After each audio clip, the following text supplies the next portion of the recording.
Hi, it's Jenny with Jenny's Wreath Boutique, and welcome to our Christmas Wreathathon. I want to thank Nadia for hosting. And so we are all going to be making different Christmas wreaths, and we're all going to have tutorials. So once you're done watching this, get into the description of this video and click on that playlist link, and you're going to be able to see everybody's wreaths in this Christmas Wreathathon. I'm going to be making a very high-end classic Christmas wreath, and it's actually really fast and easy to make. I think you're going to love it. First, I'm using a 14-inch grapevine wreath. You can find these Hobby Lobby, Michael's, Joann's. I like getting mine from Michael's Pro Packs because I use a lot of these and that saves a little bit of money. But if you're just making one, just go to Michael's and pick out your favorite. The main inspiration for this wreath is this gorgeous bouquet. I love it. It's like a mixed pick. You can do this with any pick that you like. I recommend finding one that has some kind of red berry, some year-round greenery, and some other kind of interest. This has pine cones and some other evergreens here. I think it's so pretty. I have these listed in my shop if you want to grab them. Everything I'm using here, I'm going to have linked in the description. So how I picked out the greenery for the other parts is, you can see here we have the pine. So Hobby Lobby has these long needle pine picks, and they're very inexpensive and they're half off. So I recommend grabbing a couple of those for some filler. And this also has these beautiful camellia leaves with a little bud. I think it's so cute.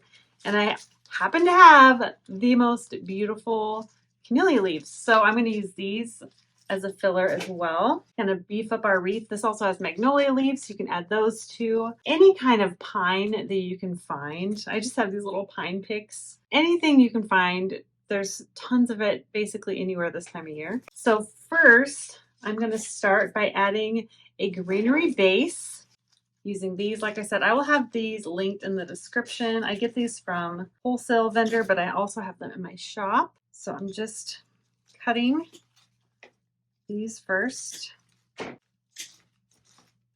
So I'm just cutting into nice little picks. So we are just going to take our hot glue and our hot glue gun, also linked in the description under tools, for my favorite hot glue gun, favorite hot glue, my favorite wire cutters. But I'm just going to glue the stem, place it along the grain of the grapevine, and I'm just going to cover the base of the wreath lightly with these. And once we get our base greenery in, this wreath is going to go by so fast. And the wreath made on a 14-inch grapevine like this is about 22 or 23 inches in diameter. If you want a larger wreath, use an 18-inch grapevine.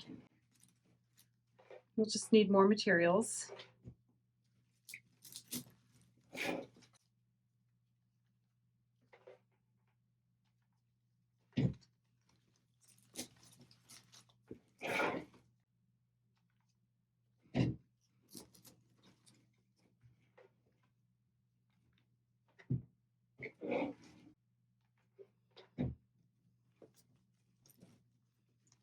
Now you can get away with just 2, but I'm going to do 2.5. So I'll place this here.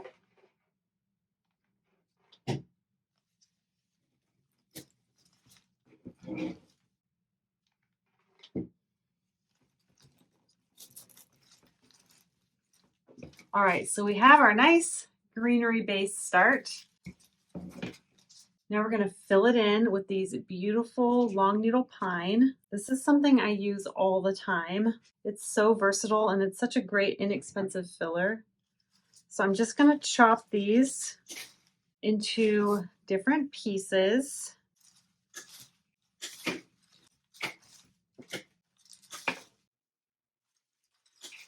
So now I'm just going to place these in between the camellia leaves just to really fill out the base of this wreath. I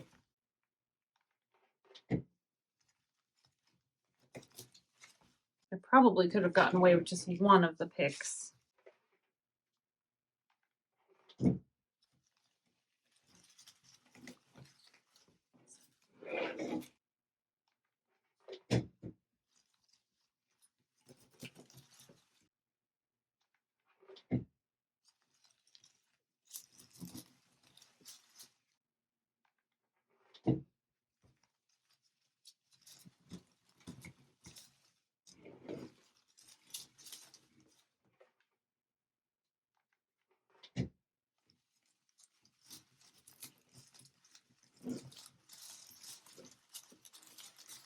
All right, here it is at this step. Now doing this first layer or these first layers of greenery really helps give this wreath a nice high-end look, but for not a lot of money, using just a nice filler.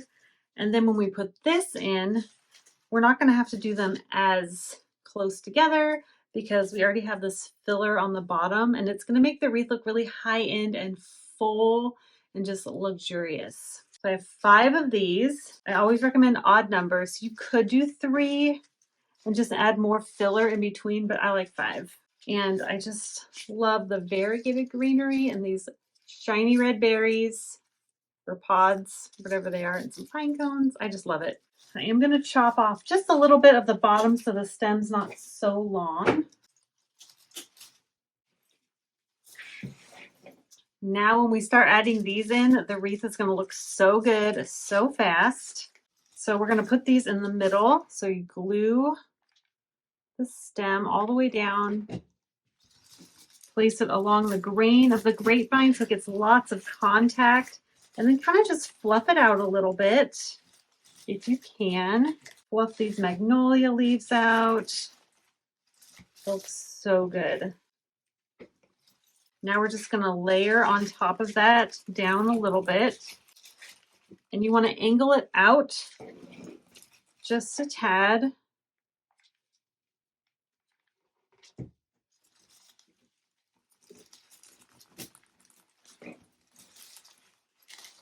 Oh my goodness, this is so pretty.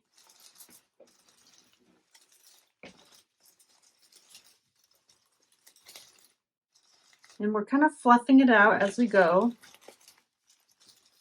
Don't be afraid to move things around.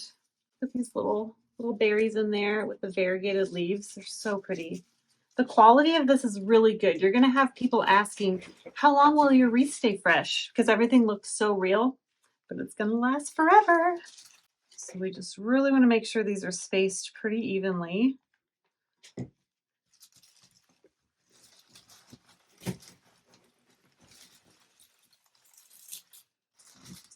So pretty.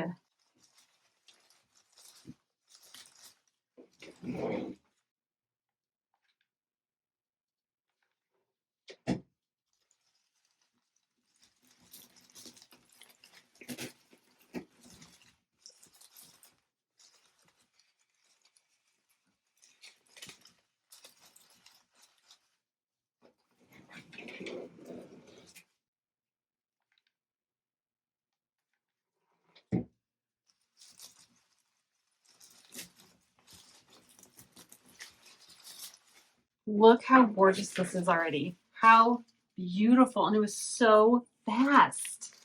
Now at this point, if you have any gaps, this is where we're going to take just some greenery, some evergreens. These are just little picks. You don't have to do this, but it is nice to just fill in any gaps you might see. You can find greenery picks pretty much anywhere. Hobby Lobby and Michael's have the best pick sections, in my opinion. And this is just a filler item if you need to fill in anything. It's going to be more in the background, so you don't have to worry about buying anything expensive or fancy. You probably aren't even going to notice this greenery much, but it just fills in a little bit.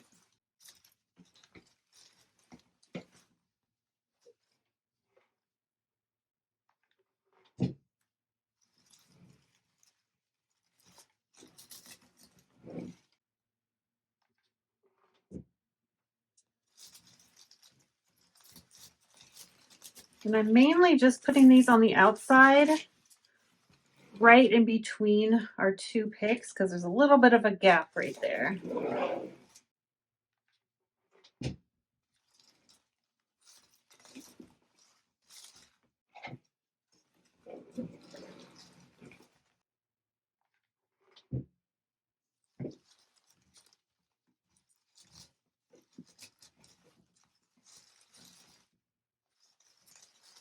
Now at this point, you can leave it how it is or add a bow. I'm really loving the droopy bows. Those are so on trend right now, so popular. And it just adds a beautiful, elegant touch of red. I will show you how I make this and add it to the wreath very easily. So I'm taking some floral wire.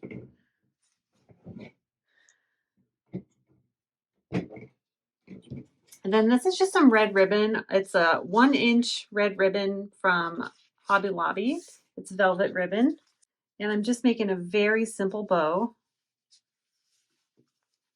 If you want a bigger hand-tied bow with the 2.5 wired inch ribbon, I do have a free tutorial linked in the description if you want to make one of those. But I really love the simplicity of just a nice little bow.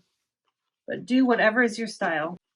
And I just cut the bottom at an angle.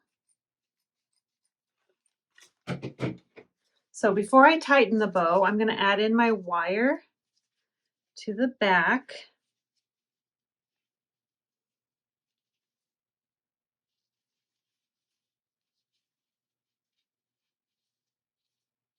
So it goes through that back loop. And then we can tighten our bow and try your best, which can be difficult sometimes, but try your best to make sure the front or the bow is showing the front of the ribbon, or get double-sided ribbon, but I don't have double-sided ribbon. So I'm trying to make sure the pretty part is facing forward. It's not a big deal.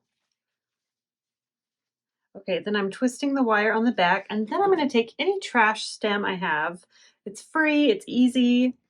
I just save these from other florals.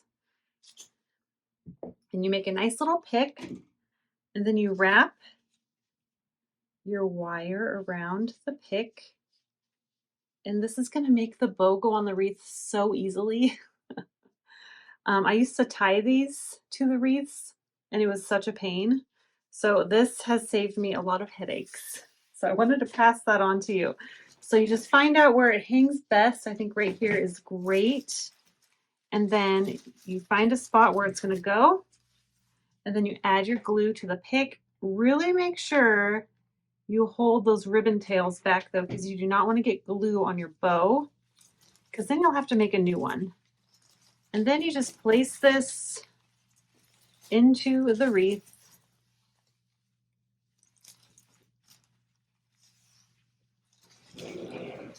And then cut your ribbon tails so they're even. I like to have them longer than the wreath because it is a skinny bow. I think if you have short tails, it looks small and disproportionate, but if you have long tails, it looks more proportionate.